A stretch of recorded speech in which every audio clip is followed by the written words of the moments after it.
अध्याय 6वां कलमा।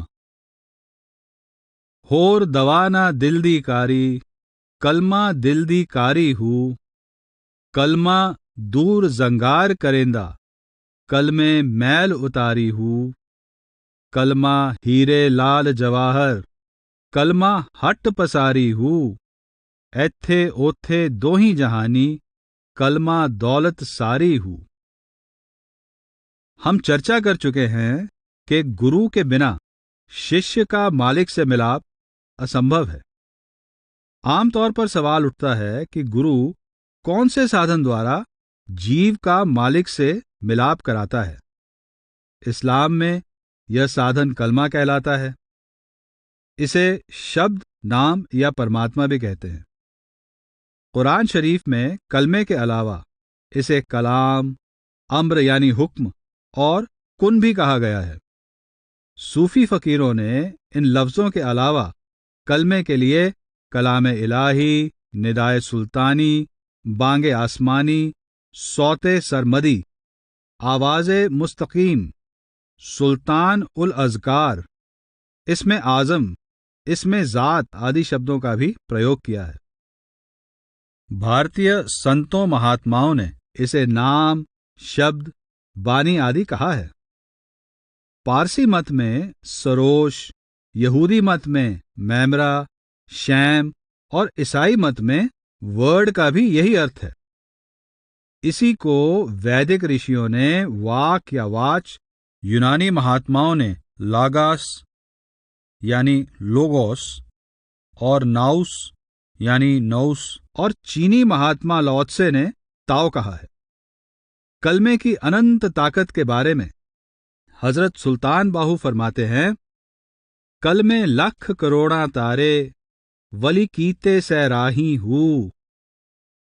आपका यह वचन कलमे की उस ताकत की ओर इशारा करता है जो अनगिनत जीवों की मुक्ति का साधन बनी है और जिसने कलमे की राह पर चलने वाले सैकड़ों अभ्यासियों को संत बना दिया है।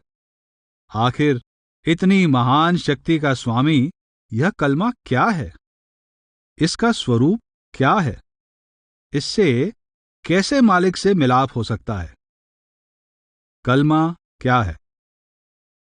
आमतौर पर कलमा लफ्ज का प्रयोग ला इलाहा इल्लल्लाह इस पवित्र वाक्य के लिए किया जाता है।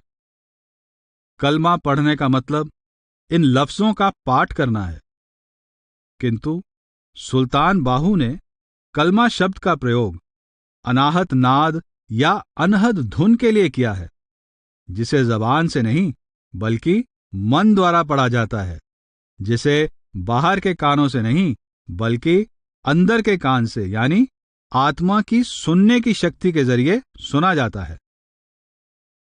अनाहत नाद या दिल के कलमे को हजरत बाहू ने जाती इस्म यानी निज नाम भी कहा है। प्रभु के जो हजारों नाम उसे अलग अलग भाषाओं में दिए गए हैं, वे उसके गुणवाचक नाम या सिफाती इस्म हैं, जैसे अल्लाह, राम, वाहेगुरु, करीम, रहीम, केशव, मुरारी, अकाल पुरुष आदि। इन नामों के जरिए प्रभु की सिफत यानी बड़ाई की जाती है, उसके गुणों का बखान किया जाता है और ये सब नाम उसे अलग अलग समय में, अलग अलग देशों में, अलग अलग भाषाओं में इंसान ने दिए हैं। लेकिन अनाहत नाद या कलमा उसका वह नाम है जो उसे किसी ने दिया नहीं है। ये उसका निज नाम है, उसकी अपनी पहचान है, क्योंकि वह इसी के रूप में अपने भक्तों के अंदर प्रकट होता है। इस नाम की धुन को अभ्यासी अपनी आत्मा के कान यानी सुरत से सुनता है। इसके प्रकाश को वह अपनी आत्मा की आंख यानी निरत से देखता है। प्रभु के अस्तित्व का अनुभव आत्मा को इसी नाम अनाहत नाद के रूप में होता है। जाती इस्म यानी निज नाम परमात्मा की वह शक्ति है जिसके द्वारा वह सृष्टि की रचना, पालन और नाश करता है। यह ताकत धुन और प्रकाश के रूप में सभी जड़ और चेतन वस्तुओं में मौजूद है। कलमे के महत्व का हजरत बाहू ने विस्तार के साथ वर्णन किया है। आप कहते हैं कि जिनका कलमे यानी शब्द से मिलाप हो गया है, वे शब्दों द्वारा परमात्मा की तारीफ नहीं करते। जो अंदरूनी इल्म और अमल यानी करनी के मालिक हो जाते हैं, उनकी अज्ञानता का अंधेरा दूर हो जाता है। सिफत सनाई मूल न पड़ दे, जो पहुंचे विच जाती हूँ, इल्म अमल उना विच होवे, असली ते असबाती हूँ। एक और जगह आप कहते हैं, छोड़ सिफाती जिस लद योस जाती, आमी दूर चा करदा हूँ। कलमा जो इस्लाम का मूल मंत्र है, जबान से पढ़ा जाता है, जबकि बाहू का कलमा जबान से नहीं पढ़ा जाता, बल्कि आत्मा के जरिए सुना जाता है। यह सुनना ही उसको पढ़ना है। कलमे को हजरत सुल्तान बाहू ने दिलदा कलमा भी कहा है। वे फरमाते हैं कि जब दिल का कलमा पढ़ा जाता है तो जबान बंद हो जाती है, और इस कलमे को सिर्फ आरिफ यानी संत ही पढ़ते हैं। आप फरमाते हैं, जे जबानी हर कोई पढ़दा, दिलदा कलमा कोई हू, जिथे कलमा दिलदा पढ़िए, मिले जबाना टोई हू। दिलदा कलमा आरिफ पढ़ दे, जाने की गलोई हू, कलमा मैनू पीर पढ़ाया, सदा सुहागण होई हू। आप कलमे के असली स्वरूप को नीचे लिखी 2 लाइनों में बहुत सुंदर तरीके से प्रस्तुत करते हुए कहते हैं कि सारी कायनात यानी सृष्टि, सारी धर्म पुस्तकें, सारा ज्ञान कलमे के अंदर बीज रूप में मौजूद हैं, लेकिन खुद कलमे को कलम से लिखा नहीं जा सकता। आप फरमाते हैं, 14 तबके कलमे अंदर, छड किताबां इल्मा हू, काने कप कप कलम बनावण, लिखना सक्कण कलमा हू। एक और जगह आप कहते हैं, 14 तबक कलमे दे अंदर, की जाने खलकत पोली हू। हजरत बाहू की तरह सूफी संतों ने भी कलमे के स्वरूप और महत्व पर प्रकाश डाला है। मौलाना रूम फरमाते हैं, मैं अक्षर, आवाज और बोली को मिटा देता हूं, ताकि इन तीनों के बिना तेरे साथ बात कर सकूं। आप बताना चाहते हैं कि यह लिखने बोलने में आने वाली भाषा नहीं, बल्कि एक ऐसी भाषा है जिसके जरिए हम मालिक से बात कर सकते हैं। दीवाने शम्से तब्रेज में आता है, अक्षर और बोली की हद से बाहर निकला, और उस शब्द को जान जो बोला नहीं जाता।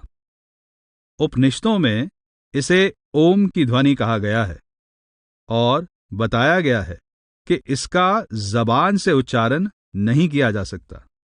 ये ना स्वर है, ना व्यंजन। इसे कंठ, तालु, होंठ, नासिका आदि के जरिए नहीं बोला जा सकता। यह ध्वनि अविनाशी है। कबीर साहब कहते हैं कि सृष्टि का ज्ञान 52 अक्षरों में आ जाता है। ये अक्षर नाशवान हैं, जबकि वह अक्षर अविनाशी है।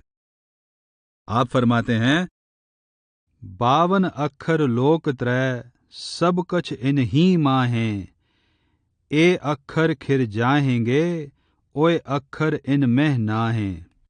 गुरु अमरदास जी के अनुसार, रसना नाम सब कोई कहे, सतगुरु सेवे ता नाम लहे। अर्थात जबान से लिए जाने वाले नाम का जाप तो सब कोई करते हैं, परंतु जो नाम लिखने, पढ़ने और बोलने में नहीं आता, उसकी प्राप्ति केवल सतगुरु के बताए अभ्यास के द्वारा ही होती है। दादू साहब कहते हैं कि नाम की महिमा अपरंपार है। बड़े बड़े विद्वान और ऋषि मुनि भी नाम की गहराई को नहीं समझ सके। आप फरमाते हैं, पढ़ पढ़ थाके पंडिता, किन्हू न पाया पार। कथ कथ था के मुनि जना, दादू नाई अपार। पलटू साहेब जाति नाम यानी कलमे के स्वरूप का वर्णन करते हुए कहते हैं कि नाम एक ऐसी शक्ति है जिसका असल में कोई नाम नहीं रखा जा सकता।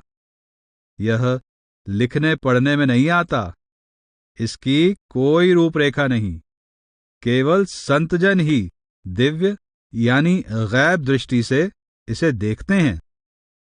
जो कोई चाहे नाम तो नाम अनाम है, लिखन पढ़न में नाही नि अक्षर काम है। रूप कहो अनुरूप पवन अनरेखते। अरे हां रे पलटू, गैब दृष्टि से संत नाम वह देखते। इस अलिखित यानी जो लिखा ना जा सके अविनाशी नाम की ओर इशारा करते हुए महात्मा चरणदास जी फरमाते हैं, सतगुरु अक्षर मोही पढ़ायो, लेखनी लिखा न स्याही सेती। ना वह कागद मध्य चढ़ायो, जाके पढ़े पढ़न सब छूटे। आशा पोथी फारी, मैं तो भया करम का हीना। कहे सरस्वती ठाड़ी, गुरु सुखदेव पढ़ायो अक्षर। अगम देश चटसाला, चरणदास जब पंडित हुए। धारी तिलक अरुमाला। हजूर स्वामी जी महाराज कहते हैं, नाम भेद है अति कर झीना। बिन सतगुरु काहू नहीं चीन्हा। जपने में सब गए भुलाई, नाम अगम कोई भेद ना पाई। आपने सिफाती इस्म को वर्णात्मक नाम और जाति इस्म को धुनात्मक नाम कहा है। आप समझाते हैं कि जो नाम मालिक की बंदगी का साधन है, उसके आधार वर्ण या अक्षर हैं और वह वर्णात्मक नाम कहलाता है। जिसकी ओर यह नाम संकेत करता है, जिसकी बंदगी करता है, वह धुनात्मक नाम है, क्योंकि उसका स्वरूप धुनमय है। नाम वर्णात्मक गाया, नामी धुन आत्मक पाया। कलमे का असली स्वरूप। कलमे या शब्द में धुन यानी आवाज और प्रकाश दोनों हैं, इसलिए इसे सुना भी जा सकता है और देखा भी जा सकता है। हजरत सुल्तान बाहू भी अपने कलाम में इस बात का संकेत देते हुए कहते हैं कि कलमा अभ्यासी के अंदर अपनी मीठी से मीठी और सुरीली से सुरीली आवाज पैदा करता है। अंदर कलमा कल कल करदा, इश्क सिखाया कलमा हू। कामिल मुर्शिद अर्थात पूरन गुरु ही शिष्य को कलमे की बख्शिश करते हैं। वे खुद तो प्रकाश स्वरूप होते ही हैं, शिष्य के अंतर में भी यह प्रकाश प्रकट कर देते हैं। इस प्रकाश का प्रकट होना ही वास्तव में कलमा पढ़ना है। अंतर में इस प्रकाश के प्रकट होने पर ही कलमे की असली शक्ति का पता लगता है। आप फरमाते हैं, कलमे दी कल तदा पयो से, जद कल कल में वंज खोली हूँ। कलमा आशिक पढ़ दे जिथे, नूर नबी दी होली हूँ। एक और जगह हजरत बाहू कलमे की 4 विशेषताओं को इस तरह से बताते हैं। पहली यह कि वह बिना पढ़े पढ़ा जाता है, यानी उसका जबान से कोई संबंध नहीं। दूसरी यह कि वह बिना सुने सुना जाता है, यानी उसका बाहरी कानों से कोई संबंध नहीं। तीसरी यह कि वह बिना देखे दिखाई देता है, यानी वह बाहरी आंखों का विषय नहीं है। चौथी यह कि कलमे में लीन हो जाने पर भक्त को परमात्मा न केवल अपने अंदर बल्कि दुनिया की हर एक वस्तु में धुन और प्रकाश के रूप में दिखाई देने लगता है। आप फरमाते हैं, मुर्शिद हादी सबक पढ़ाया, पढ़ियो बिना पढ़ीवे हूँ। उंगलियां विच कन्ना दितिया, सुनियो बिना सुनीवे हूँ। नैण नैणा वल तुर तुर तक दे, डिठियों बिना डसीवे हू, हर खाने विच जानी बाहू, किन सिर ओह रखीवे हू। इसी प्रकार का विचार आदि ग्रंथ में आता है।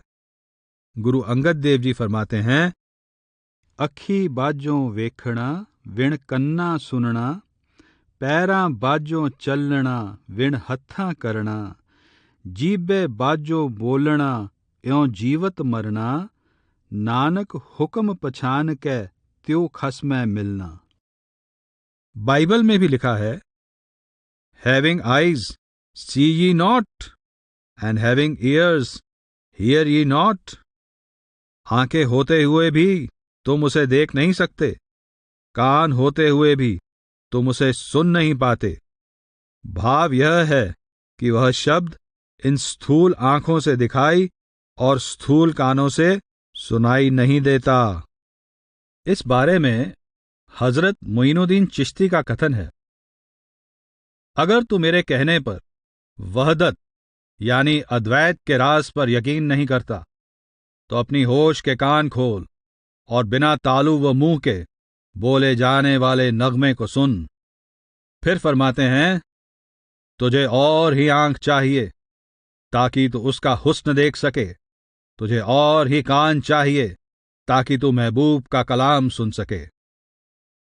दीवाने शम्से तबरेज में कहा गया है, हर तरफ आवाज और आनंद है, हर तरफ ज्योति जल रही है जो बता रही है कि आज रात ये दुनिया उस लाफानी यानी अविनाशी दुनिया को जन्म देगी। भाव ये है कि मैं नाशवान स्थूल शरीर और जगत में से उस अमर रूहानी मंडल में पहुंच गया हूं जो निर्मल रूहानी धुन और प्रकाश से भरपूर है। मौलाना रूम भी कहते हैं, ऐसी बांग की तलाश कर जो कभी खत्म ना हो, ऐसे सूरज को ढूंढ जो कभी अस्त ना हो। कबीर साहब फरमाते हैं, जोत बरे साहिब के निस्दिन, तक तक रहत समोई, सार सबद की धुनी उठत है, बूझ है बिरला कोई, दास कबीर प्रभु मिले बिदेही, चरणन भक्त समोई। गुरु नानक देव जी फरमाते हैं, अंतर जोत शबद तुन जागै, सतगुरु चगर निबेरै। पलटू साहब परम पुरुष परमात्मा के गैबी यानी दिव्य प्रकाश और संगीत की बात करते हैं, जिसमें समाकर जीव की अपनी अलग हस्ती खत्म हो जाती है और वह प्रभु का रूप ही बन जाता है। महल एक अंधियार बरै तह गैब की बाती, पुरुष एक तह रहे देख छबिवा की माती, पुरुष अलापे तान सुना मैं एक ठो जाई, वाह तान के सुनत तान में गई समाई। हजूर स्वामी जी महाराज का भी इस बारे में कहना है कि आत्मा जब शब्द और प्रकाश के रंग में रंग जाती है और मालिक के शब्द रूप के दर्शन करती है, तब उसकी लगन और भी बढ़ जाती है। जोत नाद संग दम दम रंगनी, लख पिया रूप बढ़ावत लगनी। कलमा मुर्शिद की बख्शिश है। कलमे या शब्द के मार्ग पर आने से पहले पूरन गुरु से इसका भेद प्राप्त करना जरूरी है। इस क्रिया को मुर्शिद का मुरीद को बैत करना या गुरु का शिष्य को नाम देना कहा जाता है। इसके जरिए गुरु युगों युगांतरों से अंधेरे में भटकती आत्मा में ज्ञान की ज्योति जलाता है। शरीर और मन की संगति में मलीन हो चुकी शिष्य की आत्मा का वह कलमे यानी शब्द धुन से मेल कराता है। जिस तरह दही का जामन कुछ समय में बहुत बड़े बर्तन में भरे दूध को दही में बदल देता है, उसी तरह सद्गुरु से मिला कलमा शिष्य को धीरे धीरे शब्द का रूप बना देता है।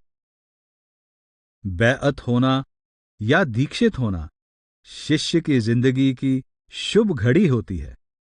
यह उसके लिए नया जन्म होता है।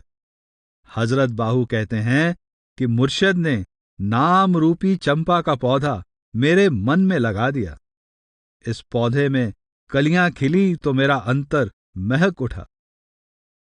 आप फरमाते हैं, अलिफ अल्लाह चंबेदी बूटी मुर्शद मन विच लाई हूं, अंदर बूटी मुश्क मचाया जां फुल्लां ते आई हूं। ऐसा ही भाव गुरु रामदास जी प्रकट करते हैं। वे कहते हैं कि नाम के प्रभाव ने जीवन में महक फैला दी है और मेरा जन्म सफल हो गया है। आप फरमाते हैं, जन नानक मुसक चकोलिया सब जन्म तन तन्ना। इसी विचार को लेकर गुरु रविदास जी कहते हैं कि मेरे अंदर से दुर्गंध निकल गई है और सुगंध आ बसी है। आप फरमाते हैं, तुम चंदन हम इरंड बापुरे, संग तुम्हारे बासा, नीच रूखते ऊंच पए हैं, गंध सुगंध निवासा। बैअत यानी दीक्षित करने को बाहू साहब ने मुर्शिद के जरिए कासा यानी प्याला, भिक्षा पात्र दिया जाना भी कहा है। आप कहते हैं, जददा मुर्शिद कासा दितड़ा, तददी बेपरवाही हूं। यानी जब से मुझे मुर्शिद ने अमृत का प्याला दिया है, मैं दुनिया की तरफ से बेपरवाह हो गया हूं। ऊपर दी गई लाइनों में आपने गुरु द्वारा दीक्षित होने की क्रिया की ओर इशारा किया है। आपके कई ऐसे बैत भी हैं जिनमें गुरु या पीर द्वारा कलमा बताए जाने या पढ़ाए जाने का साफ जिक्र है। इनमें आप यह संकेत भी देते हैं कि कलमा अपनी बुद्धि से प्राप्त नहीं किया जाता, बल्कि गुरु की कृपा से मिलता है। आप फरमाते हैं, कलमा मैनू पीर पढ़ाया, जरा न रहया अलमा हूं। आगे आप कहते हैं, कलमा मैनू पीर पढ़ाया, सदा सुहागण होई हूं। एक और जगह आप फरमाते हैं, कलमा सानू पीर पढ़ाया, जिंद ओसे तो कोली हूं। एक और जगह कहते हैं, कलमे दी कल तदा पई, जद मुर्शिद कलमा दस्या हूं। आप समझाते हैं कि नाम देते समय गुरु परमात्मा का रहस्य स्पष्ट रूप से शिष्य को समझा देता है। वह बताता है कि मालिक के सब भेद इसमें आजम या जाती नाम में हैं, जिसे हर एक शिष्य को अपने अंतर में प्रकट करना है। आप फरमाते हैं, मैं कुर्बान उस मुर्शिद तो जिस दस्या पेत इलाही हूं। सीने विच मकाम है कहंदा, मुर्शिद गल समझाई हूं। इसनू इस्मल आजम आखण, ए हो सिर इलाही हूं। अन्य संतों और धर्म ग्रंथों के अनुसार भी प्रभु का ज्ञान किसी ऐसे जीवित पूर्ण पुरुष से ही मिलता है जो इसका भेदी हो। वह अपने अंदर हर समय उस शब्द के साथ जुड़ा रहता है जो अनंत शक्ति का स्रोत है, और वह अपने शिष्यों को भी इस शक्ति के साथ जोड़ देता है। इस बारे में मौलाना रूम कहते हैं, औलिया के अंदर नगमे हो रहे हैं और तालिबों को उनसे ही कलमे का यह अनंत जीवन प्राप्त होता है। आप एक और जगह फरमाते हैं, नूर का इल्म यानी ज्ञान मुर्शिद कामिल के दिल के अंदर है।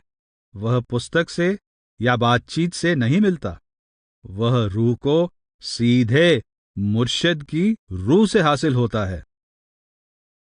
इसी भाव को उपनिषद में इस तरह प्रकट किया गया है, करोड़ों शास्त्रों द्वारा नहीं, यह इल्म मुर्शिद से सीखो। बाइबल के अनुसार प्रभु का मसीहा ही प्रभु के सच्चे नाम का ज्ञान दे सकता है। उसकी ज़बाने मुबारक से निकले लफ्ज ही रूहानी जिंदगी देते हैं। शिष्य की सोई हुई आत्मा को जगाते हैं। गुरु अमरदास जी की वाणी है कि जो उपदेश यानी मंत्र दीक्षा के समय गुरु देता है, उससे ही मन पर भक्ति की रंगत चढ़ने लगती है। आप कहते हैं कि जब गुरु खुद अभ्यास की युक्ति समझा देता है और शिष्य अभ्यास द्वारा शब्द का भेद पा लेता है, तभी से उसके संशय और भ्रम दूर होने लगते हैं। आप फरमाते हैं, उपदेश जे दिता सतगुरु, सो सुनिया सिखी कन्ने, ए चाल निराली गुरमुखी, गुर दीखिया सुन मन पिन्ने। एक और जगह कहते हैं, शब्द भेद प्रम कट्टिया, गुरु नाम दिया समझाए। हजूर स्वामी जी महाराज के अनुसार शब्द यानी नाम का भेद मालिक का कोई कामिल फकीर यानी पूर्ण गुरु ही दे सकता है, और इसी नाम के अभ्यास के जरिए जीव काल के दायरे को पार करके अपने घर यानी निजधाम पहुंचता है। शब्द मिले कोई मिले फकीर, मंत्र दिया गुरुदेव, काल मारा फनी। संत दरिया साहब मारवाड़ वाले फरमाते हैं कि सतगुरु कृपा करके शब्द का भेद प्रदान करते हैं और शब्द के अभ्यास द्वारा ही शिष्य की तीसरी आंख या दिव्य दृष्टि खुलती है और सोई हुई रूह जाग उठती है। आप फरमाते हैं, दरिया सतगुर कृपा कर, सबद लगाया एक, जागत ही चेतन भया, नेत्र खुला अनेक। फकीरी का मार्ग मन की दुर्गम घाटी में से गुजरता है। अभ्यासी को पग पग पर मन से जबरदस्त लड़ाई करनी पड़ती है, क्योंकि आत्मा और परमात्मा के मिलाप में मन की मलिनता के पर्दे ही रुकावट होते हैं। हजरत बाहू फरमाते हैं कि मन के मैल को साफ करने का इलाज सिर्फ कलमा है। कलमा मन के सभी रोगों का इलाज है। कलमा ही मन के जंग को उतारने वाला पत्थर है। आप फरमाते हैं, होर दवा ना दिल दी कारी, कलमा दिल दी कारी हूँ, कलमा दूर जंगार करेंदा, कलमे मैल उतारी हूँ। कबीर साहब के अनुसार मन रूपी नटखट बंदर को केवल शब्द के जरिए ही बांधा जा सकता है। आप फरमाते हैं, कबीर मन मरकट भया, नेक न कहूं ठहराए, संत नाम बांधे बिना, जित भावै तित जाए। गुरु नानक देव जी कहते हैं कि गुरु से सच्चे नाम को प्राप्त करके मेरा मन अनहद शब्द में लीन हो गया है। आप फरमाते हैं, वाजै अनहद मेरा मन लीणा, गुर बचनी सच नाम पतीणा। एक और जगह आप कहते हैं, अनहद सुन मानया शब्द विचारी, आत्म चीन भये निरंकारी। ऋग्वेद से संबंधित नाद बिंदु उपनिषद में लिखा है, विषय वासना के जंगल में घूमने वाला मन रूपी मस्त हाथी नाद यानी शब्द रूपी तेज अंकुश से ही वश में आ सकता है। हजूर स्वामी जी महाराज के अनुसार मन को वश करने का एक ही अचूक उपाय है, और वह है शब्द धुन को सुनना। कोट जतन से ये नहीं माने, धुन सुनकर मन समझाई। इससे जन्म मरण का चक्र खत्म हो जाता है। यही मुक्ति का साधन है। जब तक सुरत न पकड़े धुन को, मार न सकता कोई मन को, बिन मन मारे कभी न तरना, जन्म जन्म भव सागर पड़ना। हजरत सुल्तान बाहू कलमे को मुक्ति का साधन बताते हुए कहते हैं कि इसके रूहानी अभ्यास से करोड़ों लोग इस संसार रूपी भवसागर से पार उतर गए। उनके लिए नरकों की आग हमेशा के लिए बुझ गई और वे रब की दरगाह में प्रवेश पाकर परम आनंद के अधिकारी बन गए। आप कहते हैं, कल में लख करोड़ा तारे, वली कीते सैराही हूँ।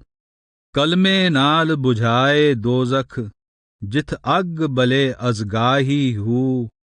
कल में नाल बहिश्ती जाना, जिथ नियामत सांझ सबाही हूँ। आगे कहते हैं कि जो खुशकिस्मत जीव अंदर जाकर जाती इस्म या कलमे को प्रकट कर लेते हैं, उनके लिए मौत अमर जीवन में दाखिल होने की निशानी है।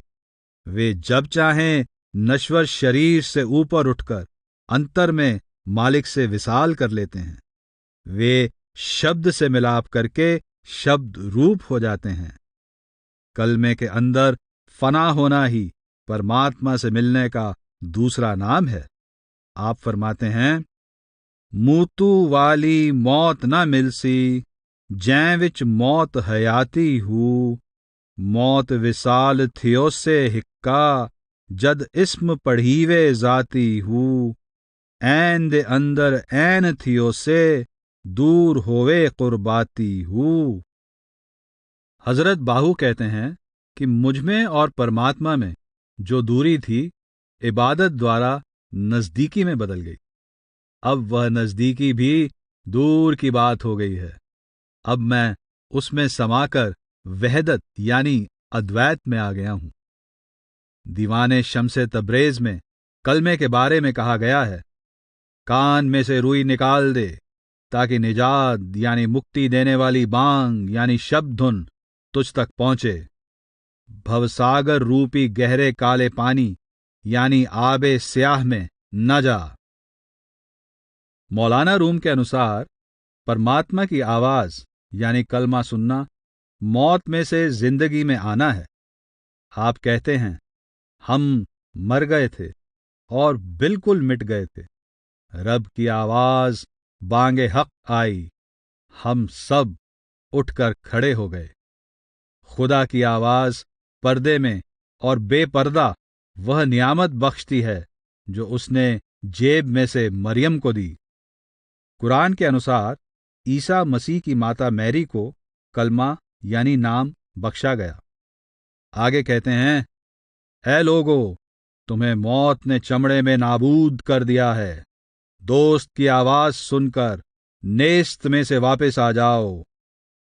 रूह जब तक कलमा नहीं सुनती, वह जिस्म की कब्र में दफन है, यानी परमात्मा की तरफ से मुर्दा और दुनिया की तरफ से जिंदा है।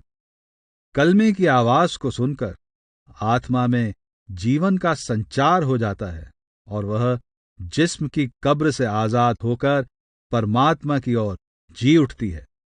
बाइबल में वर्ड यानी शब्द को मुक्ति का टोप और रूह की तलवार कहा है। कबीर साहब अभ्यासी की उस हालत का वर्णन करते हैं जिसमें मन शब्द धुन को सुनकर उसमें मग्न हो अपने निज घर में पहुंचकर ब्रह्म में लीन हो जाता है। तब आत्मा मन से छुटकारा पाकर अपने निज घर में सहज अवस्था को प्राप्त करके जन्म मरण के चक्र से मुक्ति पा लेती है। आप कहते हैं, मन तह गगन समाए, धुन सुन सुन कै मगन है। नह आवे नह जाए, सुन सबद थित पाव ही। गुरु नानक देव जी के अनुसार पूरन गुरु के मिलाप द्वारा सच्चे नाम का रूहानी अभ्यास करके ही जीव भवजल पार कर जाते हैं और मालिक के दरबार में दाखिल होकर इज्जत पाते हैं। वे ही खुश नसीब हैं जो अपने अंतर में शब्द धुन को प्रकट करके शब्द रूप हो जाते हैं। आप फरमाते हैं, गुरमिल पवजल लंगिए, दरगह पत परवाण। नानक ते मुख उज्जले, तुन उपजे शब्द निशान। हजूर स्वामी जी महाराज कहते हैं कि शब्द ही सारी सृष्टि का सार है। शब्द का अभ्यास करने वाले जीव संसार चक्र यानी आवागमन से मुक्त हो जाते हैं। आप हिदायत करते हैं कि हे प्यारे, शब्द धुन को सुन ताकि उसके प्रताप से तू काल को जीत सके। आप कहते हैं, शब्द जानियो सबका सारा, शब्द मानियो होए उबारा, शब्द कमाई कर हे मीत, शब्द प्रताप काल को जीत। अपने कलाम में कलमे का जिक्र करते हुए हजरत बाहू भी अन्य संतों, फकीरों और दरवेशों की तरह फरमाते हैं कि इंसान कुफ्र को छोड़कर सच्चा मोमिन यानी गुरमुख तभी बनता है जब वह गुरु की शरण में जाकर कलमे या नाम के भेद को प्राप्त कर लेता है। आप अपने निजी अनुभव के आधार पर दृढ़तापूर्वक कहते हैं कि जीव को नाम की प्राप्ति से पहले बिताए हुए जीवन को कुफ्र या नास्तिकता में खोया हुआ समझना चाहिए, चाहे वह अपने शरई यानी कर्मकांडी धर्म का कितना ही कट्टर हिमायती क्यों न रहा हो। इस बारे में आप आगे फरमाते हैं कि इस्लाम के अनुयायी यानी मुसलमान होने के नाते हम कलमे को जबानी दोहराते रहे, क्योंकि असली कलमे यानी शब्द धुन को जानते ही नहीं थे। मुर्शिद ने कलमे का भेद देते हुए हमें उसे सुनने का तरीका समझाया। अभ्यास से कलमे की रंगत चढ़ने लगी और तभी हमें कुफ्र और इस्लाम का फर्क मालूम हुआ। मैं उन पर कुर्बान जाता हूं जिन्होंने मुर्शिद की रहनुमाई में कलमे को सही तौर से पढ़ लिया। आप फरमाते हैं, कलमे दी कल तदा पई जद मुर्शिद कलमा दस्या हूं, सारी उमर कुफर विच जाली बिन मुर्शिद दे दसिया हूं, शाह अली शेर अल्लाह वांगण वड कुफर नू सुटिया हूं, दिल साफी तां होवे जेकर कलमा लूलू रसिया हूं। एक और जगह आप फरमाते हैं, कलमे दी कल तदा पई जद कलमे दिल नू फड़िया हूं, बेदर्दां नू खबर न काई दर्द मंदां गल मड़िया हूं, कुफर इस्लाम दा पता लगा जद पन जिगर विच वड़िया हूं, मैं कुर्बान तिन्हां तो जिन्हां कलमा सही कर पढ़िया हूं। कलमे का सही स्वरूप समझाने के बाद बाहू साहेब वुजू और नमाज का असली स्वरूप भी बताते हैं। इस्लाम में ऐसा माना जाता है कि वुजू यानी 5 स्नान किए बिना पढ़ी गई नमाज कबूल नहीं समझी जाती है। यह बाहर की शरई नमाज है। हजरत बाहू मालिक के आशिकों के अंदरूनी वुजू और अंदरूनी नमाज की ओर इशारा करते हुए कहते हैं कि मालिक के प्यारे भक्तों का वुजू इसमें आज़म या कलमे में स्नान करना है। इससे आत्मा पूरी तरह पवित्र होकर उस महबूबे हकीकी यानी सच्चे प्रीतम से मिलाप करने के काबिल हो जाती है। इससे वह द्वैत अर्थात कसरत में से निकलकर एकता यानी वहदत में पहुंच जाती है। यही सही मायनों में नमाज का कबूल होना है। आप फरमाते हैं, कर दे वुजू इस्म आजमदा दरिया वहदत नाते हूं, तदों कबूल नमाजां बाहू जद यारां यार पछाते हूं। कलमे यानी शब्द की आंतरिक साधना ही परमात्मा से मिलाप कराने में समर्थ है, क्योंकि परमात्मा का स्वरूप शब्द या कलमा यानी नाम ही है। यही सब धर्मों का सार है। हजरत बाहू यह फरमाते हैं कि जब मैंने रब्बी कलमे यानी शब्द का भेद पाया, तब मैं सही अर्थ में इस्लाम का अनुयायी बन गया। उनका भाव यह है कि उस रब्बी कलमे का रूहानी अभ्यास ही इस्लाम की असल तालीम है और इसमें संदेह की कोई गुंजाइश नहीं। कुरान शरीफ में कलमा, कुन, कौल, शब्द और अम्र का अर्थ एक ही है। सूरा अल अनआम में जहां परमात्मा के सृष्टि पैदा करने वाले शब्द कुन का वर्णन है, वहां साथ ही यह भी कहा गया है उसका शब्द यानी कौल सच है। इसी प्रकार सूरा अल हज में लिखा है, अल्लाह सच है, बेशक परम सत्य एक है। सत्य जो परमात्मा या उसका शब्द है, हर काल में हर समय समान रहने वाली सत्ता है। आदि ग्रंथ में भी आज सच, जुगाद सच, है भी सच, नानक होसी भी सच कहा गया है। सूरा अल तौबा के अनुसार अल्लाह का कलमा यानी शब्द ही अजीम यानी सर्वश्रेष्ठ है। इन वचनों के आधार पर यह स्पष्ट है कि कलमा, कौल या कुन ही अल्लाह का स्वरूप है। मौलाना रूम भी, जिनकी मशहूर रचना मसनवी कुरान शरीफ की रूहानी शिक्षा का सार मानी जाती है, इस कथन का समर्थन करते हुए कहते हैं, अजीम अल्लाह ही इसमें आजम है जो अस्तित्व का सार और पुरानी हड्डी को जिंदा करने वाला है। सूफियों का इसमें आजम कलमे शब्द या नाम का ही दूसरा नाम है और सूफी मालिक से मिलाप करने के लिए इसके अभ्यास पर जोर देते हैं। हाथरस के परम संत तुलसी साहब एक मुसलमान अभ्यासी शेख तकी को संबोधित करते हुए कहते हैं कि कुरान शरीफ में कुन या कलमे का मतलब अल्लाह ताला यानी परम पिता परमात्मा से है, इसलिए कलमे का अभ्यास करके ही उससे मिलाप किया जा सकता है। ये सदा तुलसी की है, आमिल अमल कर ध्यान दे, कुन कुरान में है लिखा अल्लाहु अकबर के लिए। मौलाना शेख मोहम्मद अकरम साबरी हजरत मोहम्मद साहब के बारे में लिखते हैं कि पैगंबर साहब 6 साल तक गारे हरा एक गुफा में सुल्ताने अलाफा यानी इसमें आजम का अभ्यास करते रहे और 15 साल तक आवाज़ मुस्तकीम यानी सीधे रास्ते की आवाज यानी रब्बी कलमा सुनते रहे। मौलाना रूम भी कहते हैं कि हजरत मोहम्मद साहब फरमाते हैं कि खुदा की आवाज मेरे अंदर आम आवाज की तरह आती है। खुदा ने तुम्हारे कानों पर मोहरें लगाई हुई हैं, इसलिए तुम इस आवाज को नहीं सुन सकते।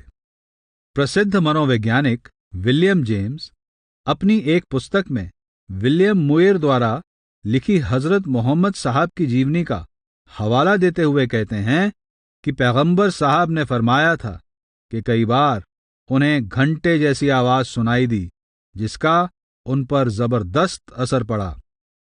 कुरान शरीफ में कई जगह पर कलमे का जिक्र वही यानी रूहानी आवाज या इल्हाम यानी आकाशवाणी के रूप में आता है जो अल्लाह की ओर से पैगंबरों पर प्रकट हुआ। इस विषय में कुरान मजीद सूरा अल नज़म में पैगंबर साहब के बारे में फरमाया है, वह कोई बात अपनी मर्जी से नहीं करते, वह तो वही है जो उन पर प्रकट की जाती है। मौलाना रूम ने भी रूहानी मंडलों से आने वाली आवाज को, जिसे केवल अंदरूनी कान ही सुनते हैं, रब्बी कलाम, इल्हाम या वही कहा है। आप फरमाते हैं, शंका की रुई कानों में से निकाल ताकि तू रूहानी मंडलों से आने वाली आवाज को सुन सके, यही रब्बी इल्हाम है। इस वही का उतरना यानी प्रकट होना क्या है? यह आत्मा के कानों यानी सुरत और आंखों यानी निरत का खुलना है। सारी रचना को शब्द रूपी बांसुरी की कला कहते हुए साईं बुल्ले शाह अपनी काफी बंसी अचरज कान्ह बजाई में अनहद की बांसुरी को कलमा भी कहते हैं और समझाते हैं कि कलमे का अभ्यास करना मुर्शिद की खुशी और गवाही हासिल करना है। अर्थात मौत के बाद जिस दरबार में कर्मों का लेखा होता है, वहां मुर्शिद की खुशी और हिमायत प्राप्त करनी है। आप फरमाते हैं, रखी कलमे नाल ब्योपार, तेरी हजरत परे गवाही। आपके अनुसार कलमे यानी शब्द के अनुभव के बाद नमाज, रोजे आदि बाहरी क्रियाएं बेकार हो जाती हैं। अनहद वाजा वजे सुहाना, मुतरिब सुगड़ा तान तराना, नमाज रोजा पुल गया दुगाना, मद प्याला देन कलाल नी। उपरोक्त विवरण से यह स्पष्ट हो जाता है कि हजरत बाहू ने इतनी दिलेरी से क्यों कहा है कि कलमे के अनुभव के बाद ही मैं सच्चा मुसलमान बना हूं। इससे पहले तो कुफ्र यानी नास्तिकता में ही जीवन बर्बाद करता रहा। यह नियम केवल इस्लाम पर ही नहीं बल्कि सभी धर्मों पर एक समान लागू होता है। गुरु अर्जुन देव जी की वाणी है। 1. सगल मतांत केवल हर नाम। 2. सर्ब धर्म में श्रेष्ठ धर्म, हर को नाम जप निर्मल करम। गुरु साहब फरमाते हैं कि संसार के सब धर्मों का सार नाम है। संसार का सबसे उत्तम धर्म और निर्मल कर्म नाम का सिमरन है।